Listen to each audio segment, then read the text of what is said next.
इस वीडियो में हम बात करेंगे अमेरिका, ईरान और इजरायल की, क्योंकि जॉर्डन, बहरीन, कुवैत में यूएस एयरबेस पर ईरान का हमला हुआ है। खाड़ी के बाकी देशों को भी सीधे धमकी अब ईरान ने दे दी है। नमस्कार, आप देख रहे हैं न्यूज 18। मैं हूं आपके साथ श्रुति श्रीवास्तव। अमेरिका ने रविवार को ईरान पर 3 घंटे से ज्यादा समय तक नए हवाई हमले किए। सेंटकॉम के मुताबिक कार्रवाई का मकसद हॉर्मुज़ जलदमरू मध्य में ईरानी सैन्य क्षमताओं को कमजोर करना, और ईरानी मीडिया ने दावा किया कि रणनीतिक फारूर द्वीप पर एक अधिकारी की मौत भी हुई है। दरअसल अमेरिका और ईरान के बीच एक बार फिर से बड़े पैमाने पर युद्ध का खतरा मंडरा रहा है। हॉर्मुज़ स्ट्रेट को लेकर बढ़े तनाव के बीच अमेरिका ने ईरान पर लगातार दूसरे दिन हमला किया।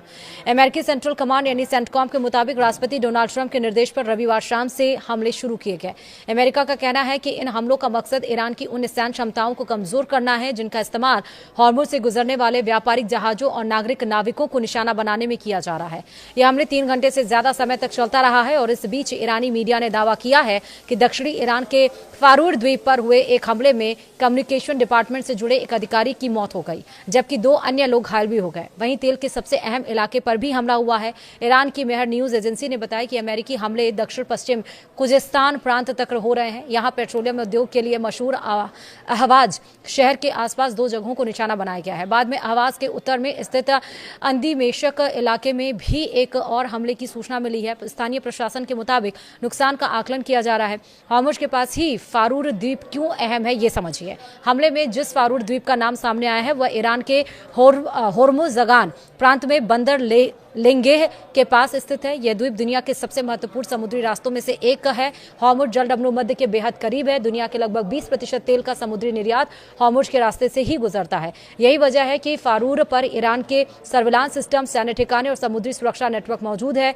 मेहर न्यूज एजेंसी के मुताबिक रविवार शाम हुए हमले में कम्युनिकेशन से जुड़े एक अधिकारी की मौत भी हुई और 2 अन्य लोग घायल भी हुए। हालांकि अमेरिकी अधिकारियों ने इन दावों की पुष्टि नहीं की है।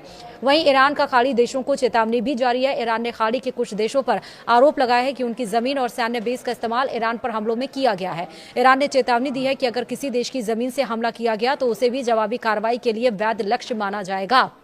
वहीं अभी तक क्या क्या अपडेट्स आए इस युद्ध से जुड़े वो भी समझिए। पहला अपडेट यह है कि अमेरिका और ईरान के बीच बढ़ते तनाव का असर अब हॉर्मुज़ जलदमरू मध्य में जहाजों की आवाजाही पर भी दिख रहा है। शिपिंग डेटा के मुताबिक यहां से गुजरने वाले जहाजों की संख्या पिछले 5 हफ्तों के सबसे निचले स्तर पर पहुंच गई है। रिपोर्ट के अनुसार रविवार को सिर्फ 6 जहाज हॉर्मुज़ से गुजरे हैं। इनमें ईरानी तेल और कुवैत के पेट्रोलियम उत्पाद ले जा रहे टैंकर भी शामिल थे। वहीं 3 खाली तेल टैंकर खाड़ी क्षेत्र में तेल लोड करने के लिए पहुंचे।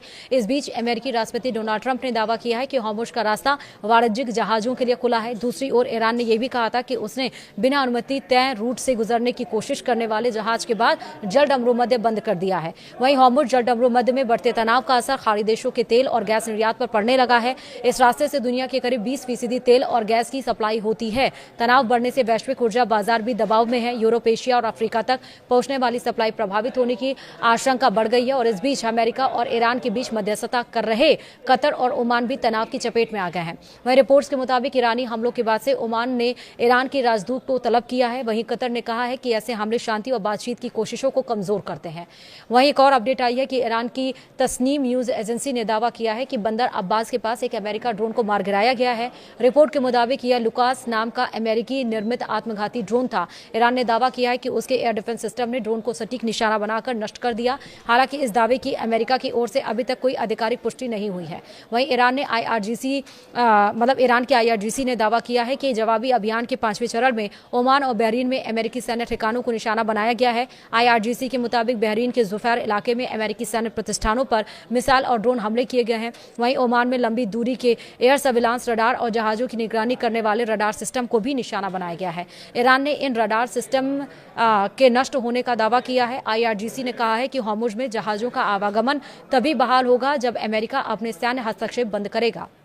वहीं ईरान के IRGC ने दावा किया है कि उसने जवाबी कार्रवाई के 4थे चरण में कुवैत में मौजूद अमेरिकी सैन्य ठिकानों पर हमला किया। IRGC के मुताबिक हमले में अमेरिकी हिमारस मिसाइल लॉन्चर और मिसाइल भंडारण केंद्रों को निशाना बनाया गया है। संगठन ने दावा किया है कि 2 हिमारस लॉन्चर और हथियारों के गोदाम पूरी तरह से तबाह हो गए हैं। हालांकि इस दावे की अमेरिका या कुवैत की ओर से अभी तक आधिकारिक पुष्टि नहीं हुई है। वहीं क्विंसी इंस्टीट्यूट के उपाध्यक्ष तित्रा पारसी का कहना है कि अमेरिका और ईरान में भरोसे की कमी जरूर है, लेकिन दोनों देश लंबी जंग का बोझ नहीं उठा सकते।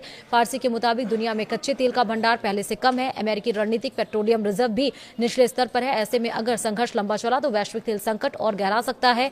अल जजीरा की रिपोर्ट के मुताबिक उन्होंने ये भी कहा है कि अमेरिका समय के साथ हॉर्मुज़ जलडमरू मध्य में ईरान की क्षमता को कमजोर कर सकता है, लेकिन इसमें कितना समय लगेगा और कब तक तेल बाजार को कितना नुकसान होगा, यही सबसे बड़ी चुनौती है।